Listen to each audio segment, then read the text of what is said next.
Hi guys! Welcome back sa ating SMA podcast. So ngayon tawagin na natin ang ating next guest from Titauri, isa sa mga trainee. Ayan, please welcome Ayla! Hi Ayla! Ayan, so bigyan kita ng unan para medyo comfortable tayo. Ayan. So, pakilala ka naman sa ating viewers. Hello po, ako po si Ayla Denise M. Aquino. 11 years old na po ako at grade 6 na po ako. Ayan. So sa mga hindi nakakakilala, si Ayla po ay isa sa mga member or trainee ng Titauri. Tama? Okay, ayan. So, napansin ko lang sa suot mo, napaka-astig mo ngayon. Or napaka parang formal. Ayan. So, sa mga nakikita ko, mga napapanood sa Korea, sa mga K-drama, ganyan yung minsan mga suotan nila. So, sino yung nag-decide or sino yung nag-suggest ng outfit mo ngayon? Nanay ko po. Nanay mo. So, shoutout naman sa nanay mo. Shoutout mo. Ay, ma. Okay. So, tell me about your outfit. I got this outfit from Shein po. Okay. Tapos yung Shoes? footwear, Mario Deborah. Ay, Okay. Deboro. Deboro. Mario Deboro. Ano yan? Local brand or Local, I think. local? So, about naman sa accessories mo sa necklace? I got this from Shein din po. Shein. Shein. Okay. Shein ba? Shein. Shein. Aral na ko yan, baka naman Shein. Okay. Sa earrings? Shein din. Shein. So, more on Shein. So, mag-ano ka, baka kunin ka na yung Shein na oo. Sige po, sige po. Sige. Okay, ayan. So, ayan. So, tungo naman tayo sa una nating question. So, how do you describe yourself in one word? Happy po, because I'm always happy po. Tapos gusto ko pong happy din po yung mga family and friends ko. Okay. So, paano mo na nagagawang masaya yung isang bagay na hindi naman masaya? Siyempre po, I will try my best po. Like, gagawin ko po yung mga gusto nila mong gawin. Tapos, parang mga ganun lang po.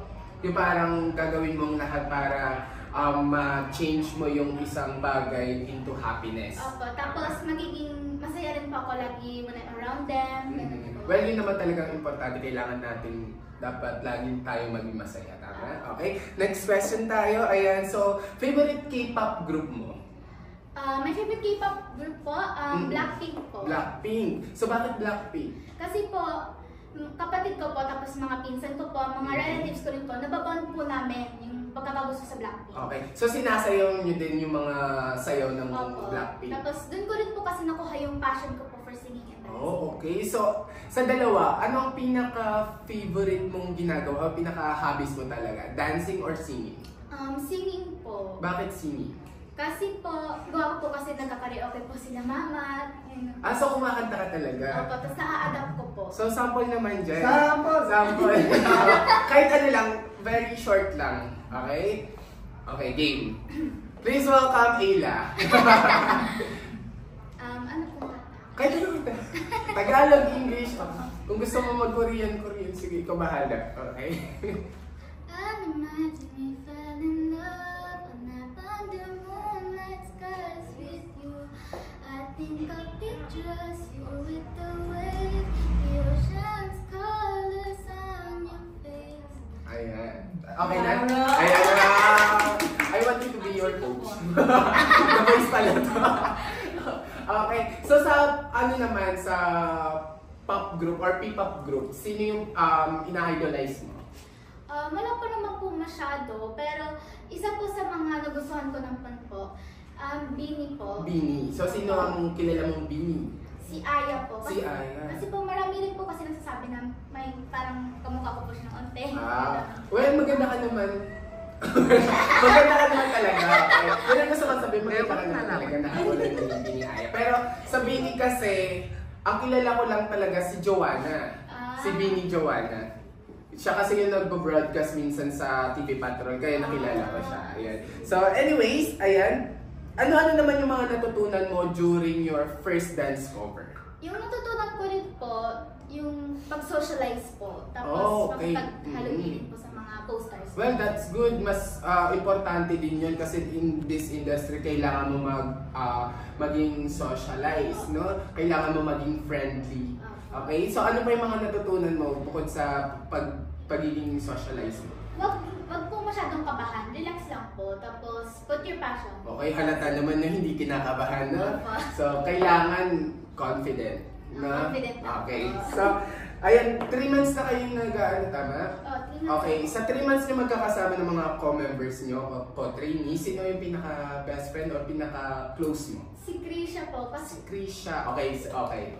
Kasi po, pinsan ko po siya. Pinsan mo. Tapos, Okay. since childhood ko po siya naging kaibigan. Okay, so ano yung mga ano yung mga attitude ni Krisha na nagustuhan mo? Mabait po siya. Tapos po, matulungin po siya sa akin. Okay. So, tanungin natin mamaya si Krisha kung ikaw rin ba ang close niya. Siya yun mo. Okay, so si Krisha talaga. So, pangalawa kay Krisha. Pangalawa po kay Krisha, siguro po si Aliyah po. Ayaw mo sa iba? Hindi, joke lang. Si Aliyah ang susunod. Kasi, bakit si Aliyah?